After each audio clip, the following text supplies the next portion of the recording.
What is up, guys? Jake back here with the Killing Joke Studios and Mixing with Metal. Today I don't have so much of a tutorial for you as I do an experiment. So what I have queued up for you is a session that I've been tracking with a buddy's band of mine called Unimagined. Real heavy stuff and kind of crazy, genty good stuff. And what I'm going to show you today is a difference between two EQs. So an EQ that's, maybe like a stock EQ or very much a technical EQ like the Pro Q2, and something that might have some vibe like this slick EQ here. The reason I'm doing this is because I was watching a video on Produce Like a Pro. It's a phenomenal channel. If you haven't checked out the videos on there, Warren puts out some amazing stuff, some really, really great content, and I suggest you go over there and binge watch every single video he's put out because it has some amazing content on there. But he did a tutorial or a series of the best free plugins out there, and this Slick EQ was on there. And what this is a EQ modeler for a few different types of EQ. So you can see we have American, we have British, we have German, we have Soviet. It's three-band EQ with a high-pass filter, and it has these different output stages. It has mellow, silky, linear, funky, and deep, which we're using. Auto output gain, real basic stuff. Nothing too crazy going on here, and it's only a three-band EQ.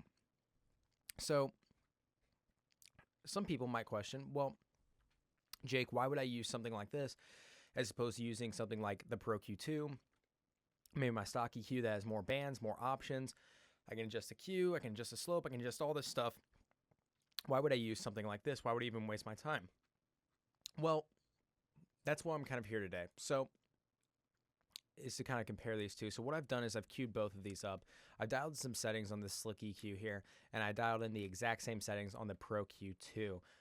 And we're just going to go a side-by-side comparison. So this is a snare drum, and I have a sample load on the snare drum just because I was editing these drums, and I generally load up samples during tracking and editing just so that everyone can get stoked on how everything's sounding. And let me just play this for you completely raw, just a sample, see how it sounds. Cool. It's a drum sample. It's pretty boring, but we're going to go ahead and compare these two EQs. So let me pull them side by side. So what I'm going to do is first I'm going to do the Pro Q2. So let's listen to that unbypassed. And bypassed. Cool. So there's that, and let's go ahead and listen to the Slick EQ.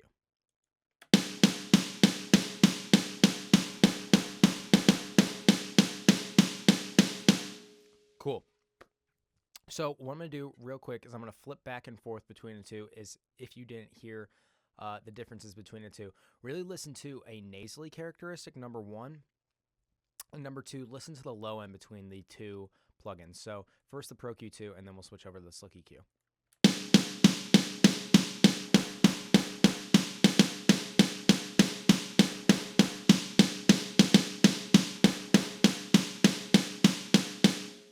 So you should have heard a pretty significant difference between the two, even though they have the exact same settings.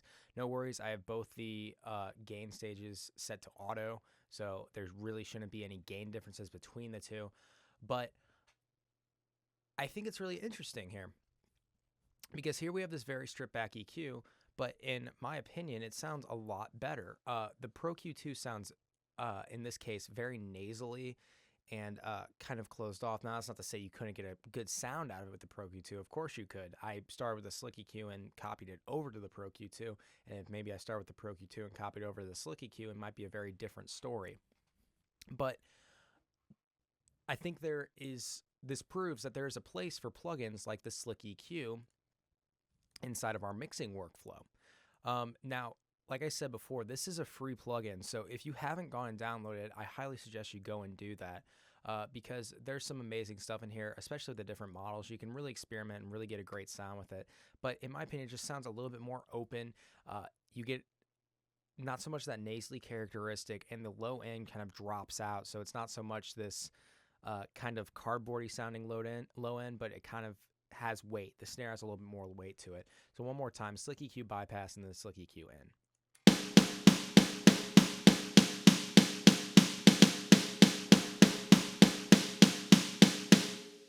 What can I say? I think that sounds amazing. The link is in the description below to go and download this plugin. It's absolutely amazing. Go ahead and throw it in your sessions, try and mixes. I use it on vocals a lot, and sometimes it's just nice to change your workflow up from something like this that we see all the time in parametric EQ to something more stripped back, where we're just looking at knobs and not so much frequency spectrum. And it kind of changes the way we listen to things and focus more on the sound of it as opposed to what we're boosting and what we're cutting. Implement your workflow. Let me know how it works for you. Make sure to like this video. Leave a comment telling me what you thought, how this EQ has helped your mixes or maybe hurt your mixes. And make sure to subscribe. Thanks so much, guys.